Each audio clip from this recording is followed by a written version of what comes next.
பிறக்கும் போதே சிவசிவ என்ற மந்திரத்தை சொல்லி பிறந்தார் சிவவாக்கியர் என்று கூற கேட்டிருப்போம். அவருக்கெல்லாம் எவ்வளவு பாக்கியம் கிடைத்திருக்கும் என்று நினைத்து பாருங்கள். ஏன்னா இங்கு வளர்ந்து நிற்கிற நிறைய பேத்துக்கு கூட அந்த மந்திரத்தை சொல்றதுக்கு வாய் இல்லாமல் போச்சு.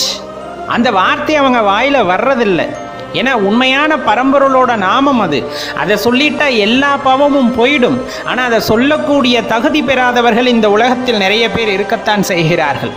ஆனால் அதை சொல்லக்கூடிய பக்தியும் அதை சொல்லக்கூடிய தைரியமும் ஒருத்தருக்கு இருக்கிறது என்றால் அதை நம்மை போல சிவபக்தர்களால் முடியும் அப்படிங்கிறத நல்லா தெரிஞ்சுக்குங்க. சரி, சிவபக்தி அப்படிங்கிறது உயர்ந்தது. சிவபெருமான் திருவடியை மட்டும் நினைத்து, இந்த இடத்துல அவரோட முடிய கூட சொல்லல, அவரோட திருவடியை மட்டும் நினைத்து அவன் பெயரை சொல்லி கதறி அழுது, சிவபெருமானே, ஈசனே, பரமேஸ்வரனே, மகேஸ்வரா அப்படின்னு கதறி அழுது கைகூப்பி தொழுது பரம்பொருளையே என்றும் நினைத்து அந்த இறையருளில் திளைத்து ஒன்று இருப்பவர்களுக்கு அந்த இறைவனின் கருணை கிட்டுமாம். ஒன்னே ஒன்று நல்லா தெரிஞ்சுக்குங்க. இறைவன் அடி முடி ரெண்டு விஷயம் முக்கியம்.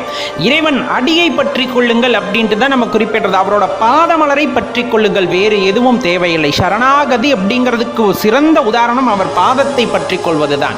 அவர் முடியில் சூடுகின்ற பூவாக இருக்கக்கூட தேவையில்லை. அவர் அடிப்படுகின்ற அந்த இடத்தில் ஒரு தூசி துகளாக நாம் இருந்துவிட்டால் அதைவிட வேறென்ன பாக்கியம் நமக்கு தேவை? உண்மையான பக்திக்கு இலக்கணம். அவருக்கு பாதத்தை பார்க்கும் பொழுதே கண்களில் தண்ணீர் பெருகும். இறைவா, ஈசா, மகேஷா, சர்வேஸ்வரா, சங்கரா அப்படின்ட்டு